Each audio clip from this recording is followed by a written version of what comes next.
ne pas qu'on arrive ici. Il a tout barré, mais nous sommes arrivés. Alors, bien-aimés,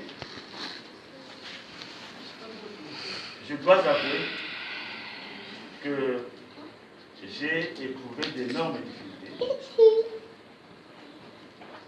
à choisir un message qu'il me fallait développer ce matin d'une manière officielle. Ce message marque ma dernière prédication avant mon départ à la retraite.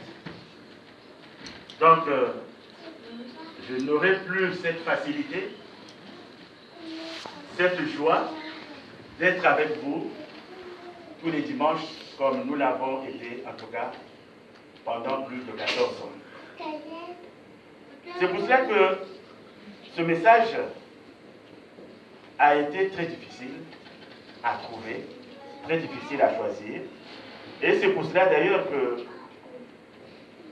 je remercie l'Esprit du Seigneur Jésus, le Saint-Esprit, qui m'aura convaincu, qui nous aura convaincus à parler ce matin sur le regard au Seigneur Jésus. Notre message donc c'est regard au Seigneur Jésus-Christ.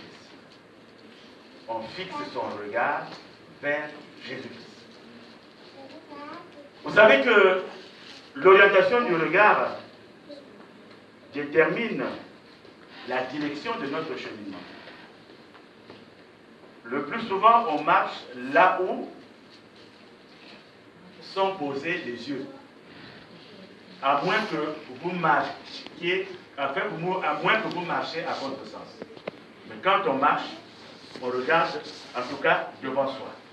Et d'ailleurs, j'ouvrirai une parenthèse, parce qu'il y a eu, disons, un petit problème entre deux hommes. Il y a un qui marchait, non pas là où il voulait aller, mais il marchait à contresens, il marchait comme ceci, et de l'autre côté, il y a un qui vient aussi, et les deux se croisent. Ils vont se heurter. Et il y a un qui dit à l'autre, mais pourquoi tu ne marches pas là où tu regardes? Et l'autre qui dit, mais si toi tu regardes où tu marches, tu m'aurais évité. Parce que moi, c'est vrai, je ne marche pas là où je regarde, mais toi non plus, parce que si tu regardais là où tu marchais, on ne se serait pas heurté. C'est-à-dire que le regard a une importance. Et ce regard-là détermine la voie que nous prenons, le chemin que nous prenons. Ce regard peut être mauvais, la direction peut être mauvaise, à l'instar de l'histoire que tout le monde connaît, l'histoire qui est dans 2 Samuel, chapitre 11, verset 2. 2 Samuel, chapitre 11, verset 2, à partir du verset 2. C'est l'histoire du roi David. Le roi David, qu'est-ce qu'il faisait? Il a regardé une femme belle de figure, et cette femme-là se baignait. Il regarde une femme belle de figure, mais cette femme a un mari, Uri. Alors le fait de regarder cette femme qui était belle de figure et qui se baignait a entraîné David dans des complications, a entraîné David dans un enchaînement de problèmes. C'est dire que notre regard a une importance.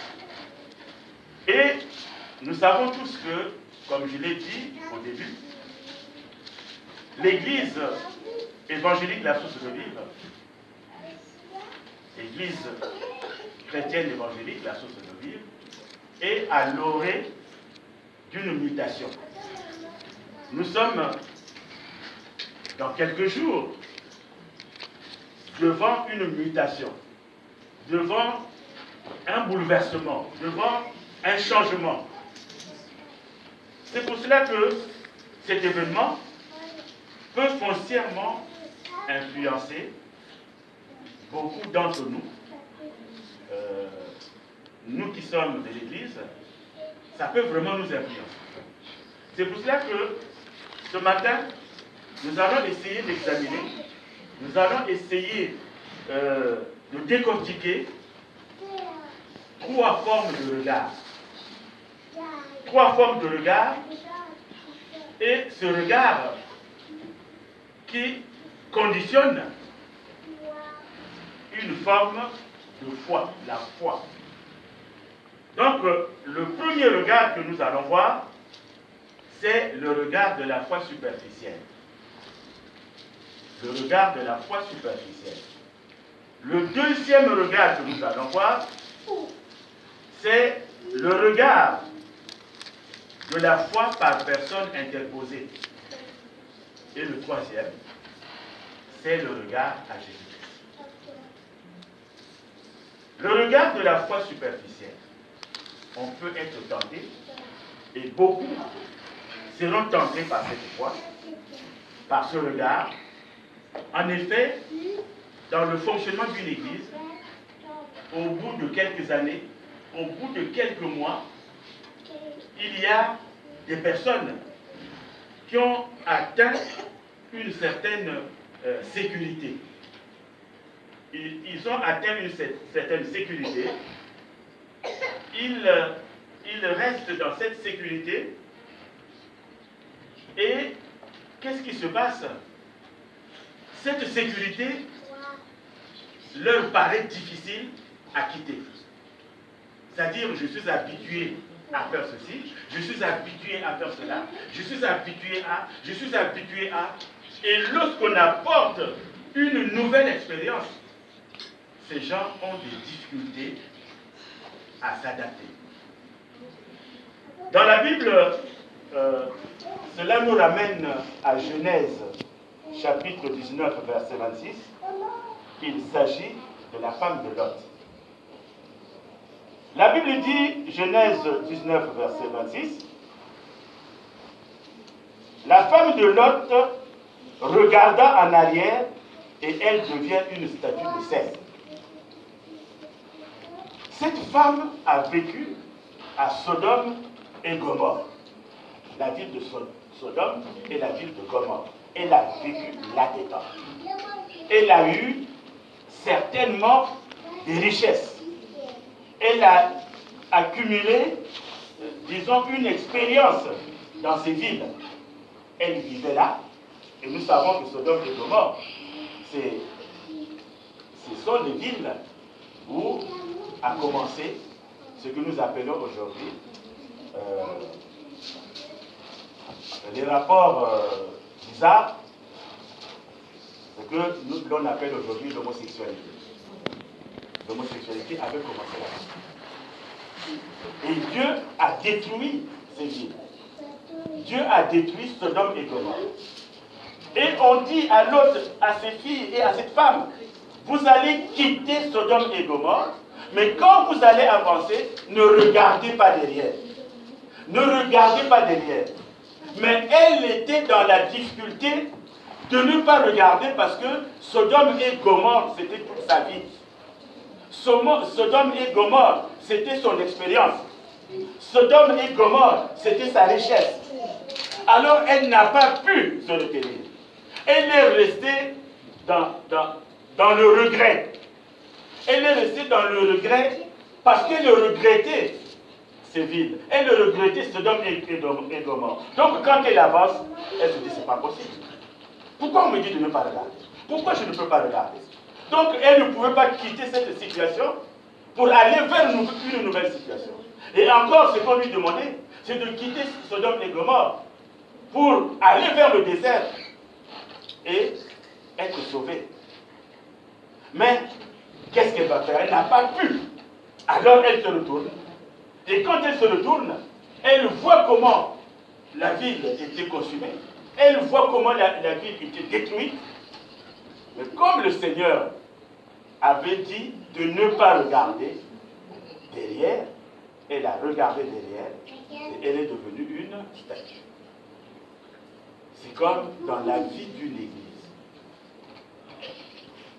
nous avons vécu dans cette église. Nous vivons encore dans cette église. Et on parle de changement. On parle de départ. On parle d'une habitude qui va changer. Est-ce que nous aurons assez de force pour continuer la lutte? Est-ce que nous aurons la force de Josué qui a pris le relais pour continuer? Si nous n'avons pas cette force, alors notre foi est une foi superficielle. C'est-à-dire une foi qui est dans le regret. Une foi, et d'ailleurs cette foi se sent aussi dans la vie courante. Tu as une habitude, tu fais des choses, on t'a enseigné, on t'a dit à l'église, les pasteurs ont parlé, les apôtres ont parlé, les frères et sœurs t'ont parlé, mais tu restes ancré à ton habitude. On te dit non, cette habitude n'est pas bonne, ton comportement n'est pas bon, parce que la Bible nous dit que celui qui est en Christ, si quelqu'un est en Christ, il est une nouvelle créature. La Bible ne dit pas il devient, mais il est. À partir du moment où tu acceptes Jésus-Christ comme Seigneur et Sauveur, alors tu es devenu une personne différente.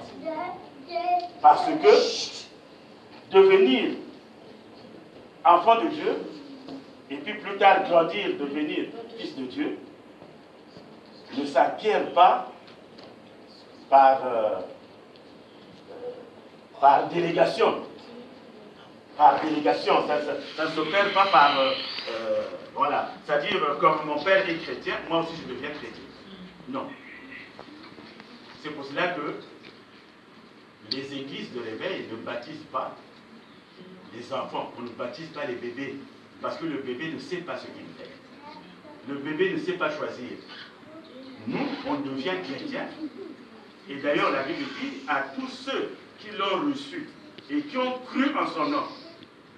Il s'agit de la parole, il s'agit de la lumière.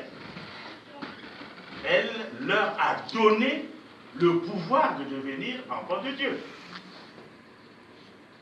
S'il faut croire, il faut recevoir Jésus, croire en son nom, on devient enfant de Dieu. Donc, on n'est pas enfant de Dieu par procuration. Donc aujourd'hui, quand tu as accepté Jésus-Christ, c'est que les choses anciennes, il faut les enlever. Nous avons vécu pendant plus de 10 ans ensemble, pour quelques-uns. 10 ans, c'est tout un cheminement. Mais que le Saint-Esprit te donne la force de te renouveler. Parce que si tu n'es pas renouvelé, si tu ne te renouvelles pas, tu auras une foi qui ne sera pas persévérante. Tu auras une foi qui ne sera pas audacieuse. Tu auras une foi qui n'est pas initiée par la connaissance de Jésus-Christ. La connaissance, la vraie connaissance, comme disait le pasteur tout à l'heure. Connaître Jésus en esprit et en vérité. Si tu ne connais pas Jésus-Christ en esprit et en vérité, tu vas rester justement dans les regrets. Lui, oui, on était comme ça, oui, on était comme ça, j'avais ceci, j'avais cela. Ça, c'est ce qu'on appelle une foi superficielle. C'est une foi superficielle. Je ne serai pas assez long. La deuxième foi, c'est le regard par personne interposée. Comme je disais, nous sommes restés ensemble pendant un temps. Peut-être 1 an, peut-être 2 ans, peut-être 3 ans. Alors tu as eu un amour presque fusionnel avec le berger. Le berger était devenu ton ami. Le berger était devenu ton frère. Le berger était devenu, disons, ton confident. Il était devenu ton papa. Il était ton confident. Et automatiquement, parce que le vide, quand tu es dans le vide, c'est pas facile. Et tu te dis, mais à qui je veux me confier maintenant? Est-ce que je veux pouvoir encore créer une nouvelle relation? Au fait, la foi que tu as n'est pas une foi en Jésus-Christ, mais tu as la foi en une personne. Donc ta foi en toi n'est pas en Jésus-Christ, mais au fait tu viens à l'église parce que cette personne est là. Tu viens à l'église parce que cette personne te sourit. Tu viens à l'église parce que cette personne vient à ton secours. Tu viens à l'église parce que cette personne est proche de toi. Mais il faut te dire, mon frère, il faut te dire, ma soeur, que non, jusque-là, je n'ai pas eu vraiment la foi en Jésus-Christ. Ma foi est placée en une personne interposée. Et la personne interposée, c'est le berger. Alors, si tu as cette foi-là, je demande au Seigneur de te toucher. Je demande au Seigneur de te toucher et de te dire que aujourd'hui, le berger, qu'il soit bon, qu'il soit gentil, qu'il soit, je ne sais pas, tu lui donnes tous les qualificatifs positifs, mais il n'est pas prêt à mourir pour toi. Il n'est pas prêt à sacrifier sa vie pour toi. Il n'y a qu'une personne qui a donné sa vie pour toi. Une personne qui a donné sa vie pour nous. Et cette personne-là, c'est Jésus-Christ. C'est pour cela que je dis que le berger, le pasteur, l'apôtre, le serviteur de Dieu, c'est quelqu'un que l'on respecte. On le voit, on le respecte. Mais on ne doit pas le craindre. On ne doit pas craindre le pasteur. On ne doit pas craindre l'apôtre. On ne doit pas craindre le serviteur de Dieu. Mais on doit le respecter. Parce qu'on ne doit craindre, on ne doit avoir de la crainte que par rapport à Dieu. La Bible dit que la crainte de l'Éternel, c'est le commencement de la sagesse. À partir du moment où tu crains Dieu, parce que le pasteur, tu étais en train de faire on ne sait quoi. Tu étais à Carrefour en train de subtiliser on ne sait quoi. Tu avais déjà mis en poche. Et subitement, tu vois le pasteur, tu commences maintenant à sortir le paquet, mais tu as de la peine. Donc, dès que tu le vois, tu commences à sortir le paquet. Mais mon frère, ma soeur, avant que tu ne prennes le paquet, il y a quelqu'un qui savait que tu vas prendre ce paquet-là. Avant que tu prennes ce paquet, il y a quelqu'un qui savait que tu vas prendre ce paquet-là. C'est Dieu. La Bible dit qu'il est omniscient. Il est omniprésent. Lui, il sait tout. Il voit tout. Donc, il y a une sœur qui était à l'église il y a quelques années. Elle faisait des choses bizarres. Et puis, quand il était dans la voiture avec son amant, une fois on s'est croisés, comme elle était grande de taille, en tout cas, il s'est... Donc, elle est redescendue comme ça dans la voiture. Elle redescend comme ça. Mais quand elle redescendait, comme elle était tellement grande, la tête se voyait quand même. On se croise, la tête se voyait. Enfin, on a appris ça par la suite. Son amant lui dit, mais pourquoi tu as peur du pasteur? C'était un musulman. Pourquoi tu as peur? Dès que tu vois, tu as peur. Pourquoi tu as peur du pasteur? Et une fois, je lui ai dit, mais ma soeur, là, tu peux te faire du mal. Quand tu me vois, tu commences à te faire du mal. Ce n'est pas moi qu'il faut craindre. Il faut craindre Dieu. Donc, la foi par personne interposée, je demande au Seigneur si parmi nous, il y a des gens qui ont cette foi. Moi j'aime la société de vie. Mais en fait, tu n'aimes pas l'église en tant que telle. Mais tu es bien avec le pasteur. Comme tu es bien avec le pasteur. Moi, le pasteur là. Il n'est plus là. Mais l'église ne vaut plus rien. Mais qu'est-ce que je vais faire là-bas? Non, mon frère, non, ma soeur. Tu n'as rien compris. Il y a quelqu'un qui est toujours là. Il y a quelqu'un qui a fait cette promesse d'être toujours avec toi. C'est Jésus-Christ. Lui, il est toujours là. Et il ne t'a pas oublié. Mais le pasteur peut t'oublier. Le berger peut t'oublier. Mais lui, il ne t'oublie jamais. Alors accroche-toi à lui. Accroche-toi à Jésus. Je m'accroche à lui. Je m'accroche à lui. Jésus a promis, il a promis, il sera avec moi. Alléluia. Mais on dirait que ça ne va pas là. Je m'accroche à lui, je m'accroche à lui. Jésus a promis, Il a promis qu'elle sera avec moi, sa fidélité lui fera toujours, sa fidélité il fera toujours. C'est dire, bien-aimé, que ton regard doit être dirigé vers Jésus. Ton regard doit être dirigé vers Jésus. Rien que vers lui. Le regard vers Jésus. Nous avons dans la parole de Dieu l'histoire de Job. L'histoire de Job qui est une histoire très dramatique. Cette histoire, on peut la lire dans le livre de Job. Et moi, je suis plutôt intéressé par le chapitre 2, versets 7 à 10. Job a confiance en Jésus-Christ. Job est intègre. Et en réponse à sa femme qui lui dit, tu demeures ferme dans ton intégrité, maudit Dieu et meurs.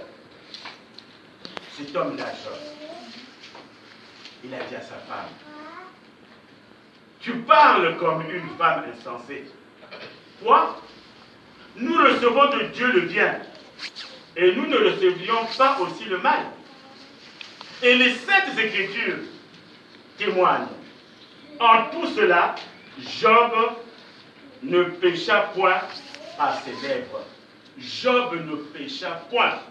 Parce qu'il avait la crainte de Dieu. Parce qu'il avait un amour fusionnel avec Jésus-Christ. Pourtant, il avait un ulcère malin. Il avait un ulcère malin. Il souffrait. Et il était obligé de prendre un tesson pour se gratter. C'est qu'il avait du sang qui coulait quand il se grattait avec le tesson. Sa femme lui dit, mais maudis-le et meurs. Il dit non. Femme insensée. Alors quand tu vas t'accrocher à Jésus, quand tu seras avec Jésus, tu verras que la suite est facile. La suite est facile. Mais si tu ne t'accroches pas à Jésus, si tu t'accrochais à un homme, la suite sera difficile. Et il y en a même qui ne cessent de dire, oh mais moi, cette église, je veux m'arrêter. Ta foi n'était pas une foi en Jésus-Christ. Ta foi était une foi en une personne interposée. Mais ton regard doit aller sur Jésus. Parce que Jésus est le même, hier, aujourd'hui et éternellement. On peut le lire dans Hébreux 13, verset 8.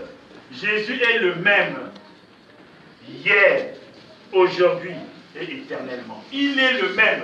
Jésus n'a pas changé. Il n'a pas changé. Alors, ton regard doit être à Jésus. Et quand nous allons dans Actes des Apôtres, chapitre 4, verset 11 à 12, je lis la parole de Dieu. Jésus est la pierre rejetée par vous qui bâtissez et qui est devenue la principale de l'angle. Il n'y a de salut en aucun autre, car il n'y a sous le ciel aucun autre nom qui a été donné parmi les hommes par lequel nous devons être sauvés.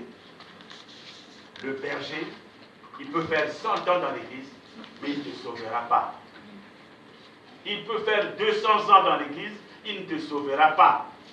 Il faut te dire qu'il n'y a de salut en aucun autre nom. Il n'y a que ce nom-là, le nom de Jésus. Pas le nom d'un pasteur, pas le nom d'un serviteur de Dieu, pas le nom d'un berger. Mais Jésus ne t'a pas trahi. Jésus ne t'a pas quitté. Parce qu'il a promis d'être avec toi. Il a promis d'être avec toi. Il est fidèle. Alors, mon frère, ma soeur, reçois ce message.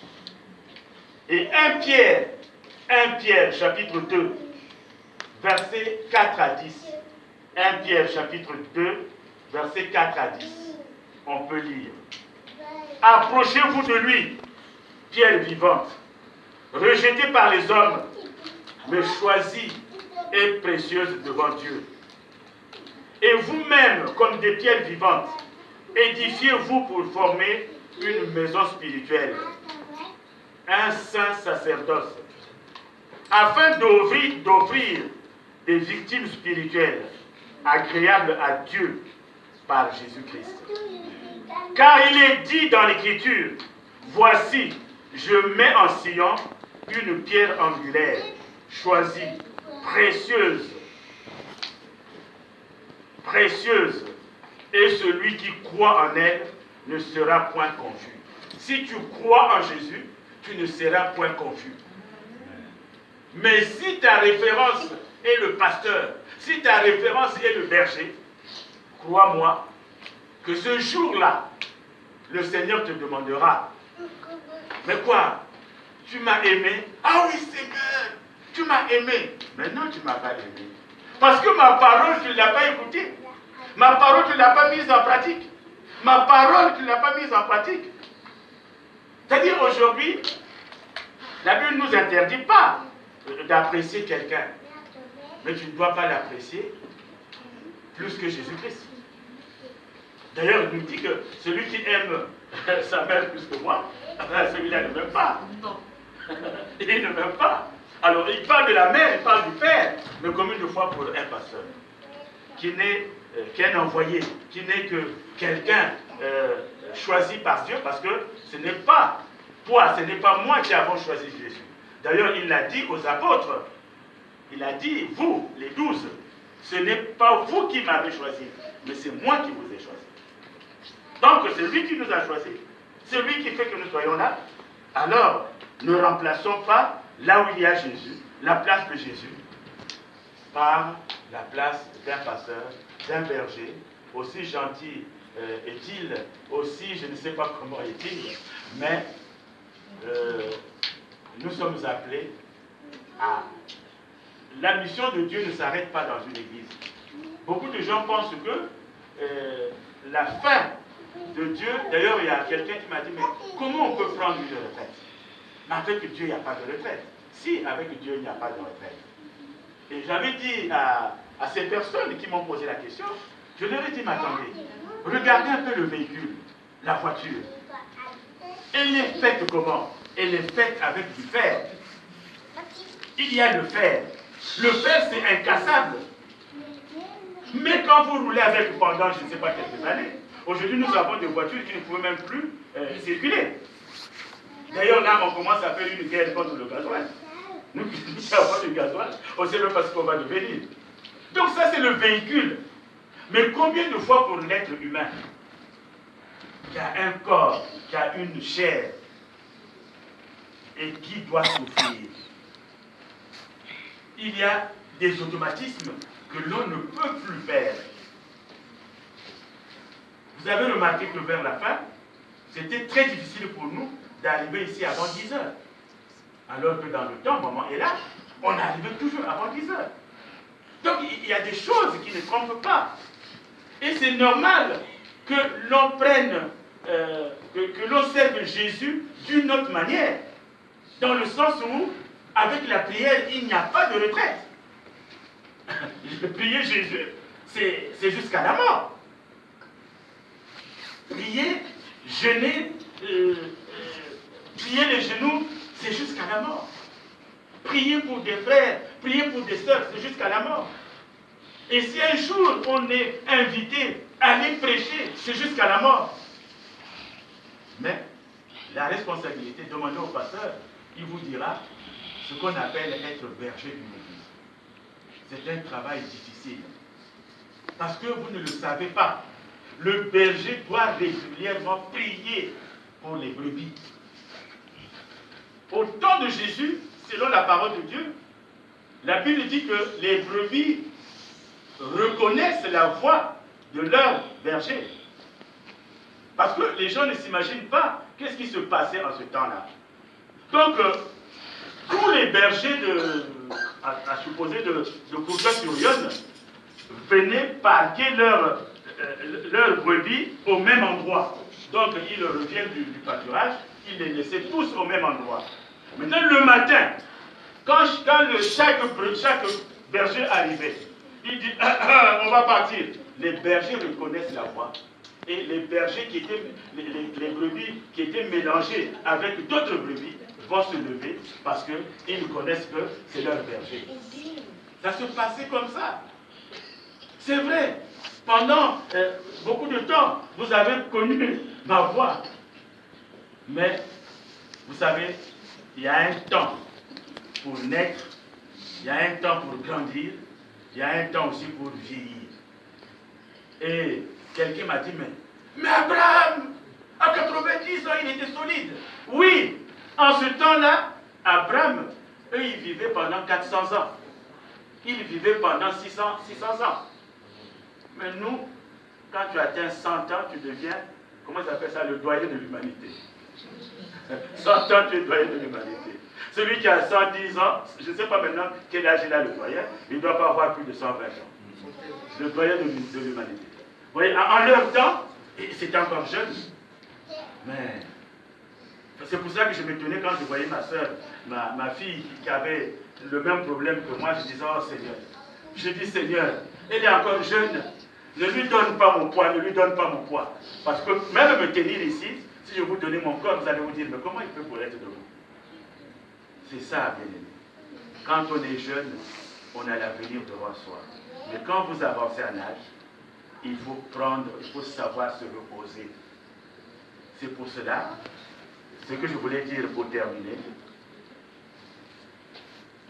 à ceux qui pensent que l'Église va régresser, à ceux qui pensent que l'Église va en prendre un coup, à ceux qui pensent que cette retraite va bouleverser les choses, nous allons prendre Néhémie que nous allons lire. Prenons notre Bible, Néhémie, chapitre 2, verset 20. Néhémie, chapitre 2, verset 20. Nous allons répondre cela tous ensemble à tous ceux qui pensent. Parce que l'Église n'appartient pas à un individu. Même quand on dit c'est l'Église du pasteur Anis, non. Le pasteur Anis est serviteur dans l'Église. L'Église appartient à Jésus-Christ. Donc à tous ceux qui pensent que cette Église-là, ça va voler un éclat, alors nous allons leur dire. Allons dans Néhémie chapitre 2, verset 20. Est-ce que tout le monde a trouvé? Allons dans Néhémie chapitre 2, verset 20. Lisons la parole de Dieu. C'est vrai, on n'a pas tous la même version, mais lisons la parole de Dieu. Lisons ensemble. 1, 2 et 3. Le Dieu des cieux nous donnera le succès. Nous, ses serviteurs, nous lèverons et nous bâtirons. Mais vous n'avez ni part, ni droit, ni souvenir dans Jérusalem. Amen. Amen. Amen. Amen. Le Dieu des cieux nous donnera le succès. Nous, ses serviteurs, nous lèverons et nous bâtirons. Mais vous n'avez ni part, ni droit, ni souvenir dans Jérusalem. Amen. Amen. Bien-aimés, c'est ce message-là que nous devons retenir parce que tout est au contrôle du Seigneur. C'est pour cela, comme dit le cantique, Dieu m'a choisi, Dieu m'a mis là, il y a une croix, cette croix-là, je ne peux pas reculer devant la croix. Je serai toujours devant cette croix. Je la porterai toujours. Car la croix, c'est l'évangile de Jésus-Christ. La croix, c'est la victoire de Jésus-Christ. La croix, c'est la pérennisation de la parole de Dieu. C'est pour cela que tu vas te lever. Nous allons terminer par ce cantique. Seigneur Jésus, tu m'as choisi. Tu m'as choisi, Seigneur Jésus, tu m'as choisi. Tu m'as choisi, Seigneur Jésus, tu m'as choisi. Tu m'as choisi. Seigneur Jésus, tu m'as choisi. Alléluia. La gloire est devant moi. Je ne peux plus jamais reculer. Alléluia. La gloire est devant moi. Je ne peux plus jamais reculer. Tu m'as aimé. Seigneur Jésus, tu m'as aimé. Tu m'as aimé. Seigneur Jésus, tu m'as aimé. Alléluia. La gloire est devant moi. Je ne peux plus jamais reculer. Tu vas prier, tu vas demander au Seigneur de te fortifier. Tu vas demander au Seigneur que ce cantique-là soit présent en toi. Tu ne peux plus reculer. L'œuvre de Dieu ira de l'avant. L'œuvre de Dieu va progresser. L'œuvre de Dieu ira de l'avant, car l'Église de Dieu ne peut pas mourir. Prions ensemble, prions.